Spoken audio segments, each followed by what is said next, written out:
Learning about visual weight is essential to good composition because every single photo you capture has visual weight in it, and different parts of the scene will contain different strengths of visual weight.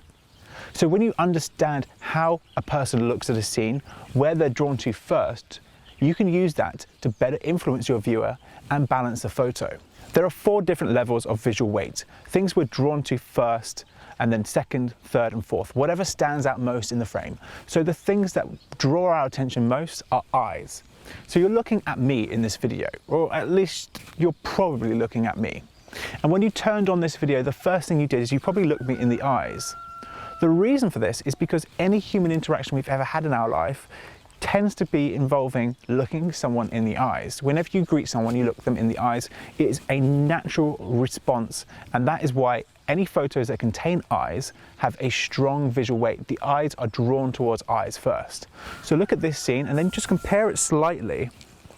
If I change my glasses for sunglasses, you can no longer see my eyes. Now, you're probably still drawn to my face, but it's not as strong and pulling as it was before. After the visual weight of eyes, we have size, color, and contrast. Things that stand out in the frame because they're big, or they're a different color to the rest of them. Beneath that, we have writing. Stop signs in roads, writings on buildings. We're used to reading writing when we see it.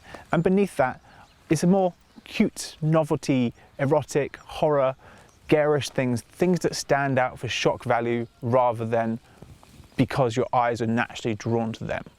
So they are the levels of visual weight. We're going to start off with eyes. We've already discussed this. Next, we're going to go and have a look at size, color, and contrast. Here's a good example of size, color, and contrast.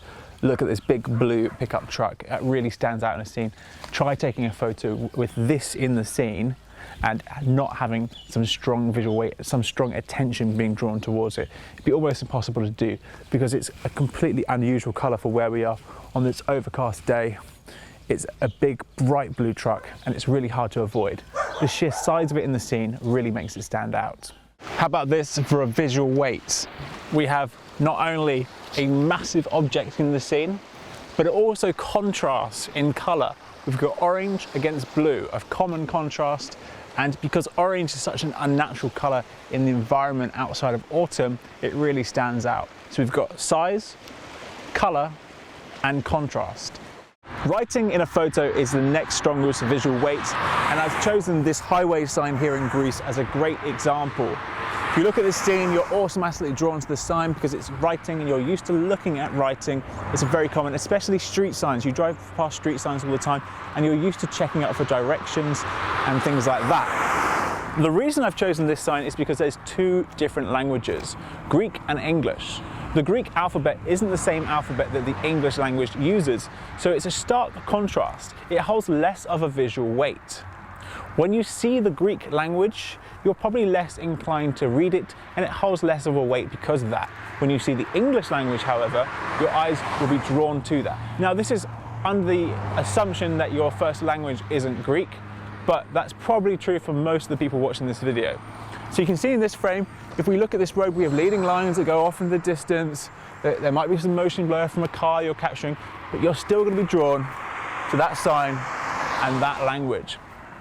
It's important to know this because if you're trying to capture a nice winding road like this and there's a big sign sitting right on the side there that says rest area 400 meters ahead, then that is going to be taking away from your photograph, and that's probably not something you want. So be aware of this and remove it, find a different location if that's something you're looking for.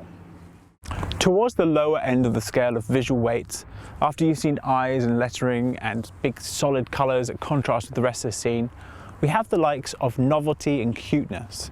Things that stand out just because they're interesting to look at, but not because they necessarily have a hugely strong visual weight.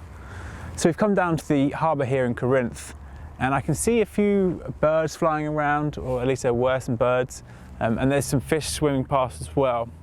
And they hold a small amount of visual weight because they're interesting. And had they been the only thing in the scene, they would probably have a strong visual weight. You know, against the water, a bird is interesting. But if you take a bird and you put it against writing, a massive big blue pickup truck, and someone's eyes staring at that pickup truck, that bird holds very little visual weight. So let's have a look at what around here. Maybe walk up a little bit here. I can see some birds flying. So it's quite a beautiful day, soft light. We can see the clouds are very low.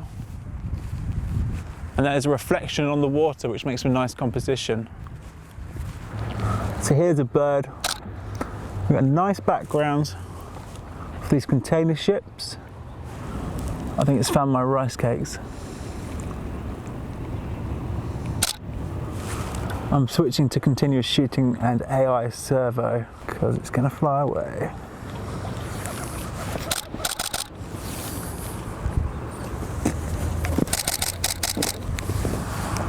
That's quite a nice shot. The bird is mostly still and we've got some motion blur just on the wings. Where'd it go? There it is. It's a nice seagull flying over the container's centre. When we compare that photo, which is a photo of a bird flying through the sky on the background of this behind us, to a photo of a bird flying just right past me, a little bit of motion blur against the water, it's a very big difference. The bird on its own contrasts against the scene, has a stronger visual weight. It's that impact in the scene, it's all there is to look at. When you have a bird flying through the sky, there's lots to look at. So that bird, although it's a little bit cute, it's a little bit interesting, a slight novelty perhaps, doesn't really hold much visual weight. So that's visual weight. It's very important that you understand it, because if you don't, it's really hard to get a balance of the photo. And balance is in every single photo we capture. So thanks for watching. If you have any questions, please leave me a comment. Thank you.